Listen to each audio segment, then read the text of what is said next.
చూడండి ఫ్రెండ్స్, ఈరోజు బగారా రైస్ చేస్తున్నాను. దానికోసం ముందుగా డేక్షా పెట్టుకొని ఆయిల్ వేసుకున్నా.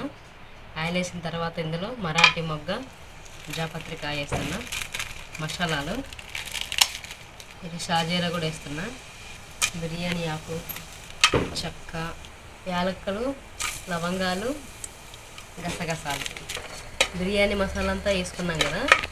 ఇప్పుడు ఇవి ఒక 2 నిమిషాలు బాగా స్మెల్ వచ్చే వరకు ఫ్రై చేయనిస్తాము. ఇప్పుడు ఇందులో 4 పచ్చిమిరపకాయలు, అలాగే 2 ఉల్లిపాయలు. ఉల్లిపాయ పచ్చిమిరపకాయ అంతా మగ్గాలి బాగా. పుదీనా వేసుకుంటున్నా, కరివేపాకు వేస్తున్నా. ఇప్పుడు ఇందులో నుంచి స్మెల్ బాగా రావాలి బయటికి, అప్పుడు దాకా బాగా వేసుకోండి. చూడండి బాగా మగ్గిపోయినాయి కదా మొత్తం ఉల్లిపాయలు పచ్చిమిరపకాయలు అంతా. ఇప్పుడు ఇందులోకి 1 స్పూన్ అల్లం వెల్లుల్లి పేస్ట్ వేసుకుంటున్నాను.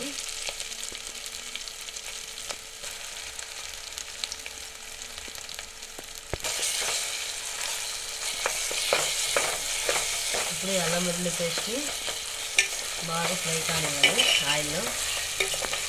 స్మెల్ అంతా పచ్చివాసన పోయే వరకు ఫ్రై చేసుకోవాలి.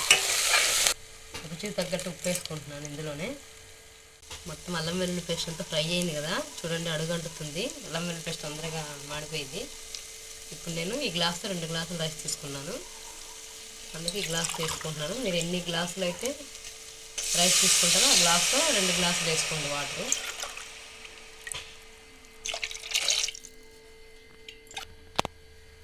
ఒక గ్లాస్కి 2 గ్లాసుల్లాగా వాటర్ వేసుకుంటున్నాను. నేను మామూలు బియ్యమే తీసుకున్నాను.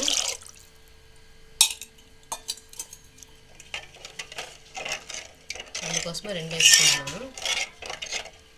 బాస్మతి రైస్ అయితే 1.5 గ్లాస్ వేసుకోండి వాటర్.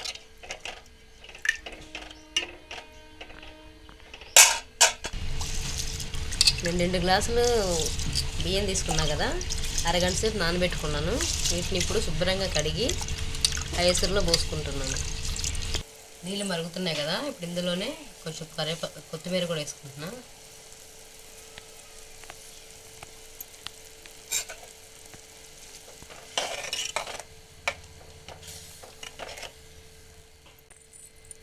చూడండి ఎసురు బాగా మరిగింది కదా, ఇప్పుడు ఇందులో రైస్ వేసుకుంటున్నాను. రైస్ మొత్తం వేసుకున్నా కదా, మొత్తం కలుపుకొని మూత పెట్టుకొని ఉడకబెట్టుకోవాలి. మొత్తం ఉప్పు సరిపోకపోతే ఇప్పుడే వేసేసుకోవాలి. చూడండి మొత్తం ఉడికిపోతూ ఉంది కదా, దగ్గరకు వచ్చింది మొత్తం వాటర్ అంతా. నీళ్ళు సరిపోయినాయి, బియ్యము ఎసురు మొత్తం కరెక్ట్గా సరిపోయింది. ఇప్పుడు దీన్ని ఒక 10 నిమిషాలు అలాగే సిమ్లో పెట్టుకొని నీరంతా ఇంకిపోయేలాగా సిమ్లో పెట్టుకొని ఉడకబెట్టుకోవాలి. చూడండి 10 నిమిషాల తర్వాత అన్నము మెత్తగా ఉడికిపోయింది, రైస్ రెడీ అయిపోయింది. అంతేనండి బగారా రైస్.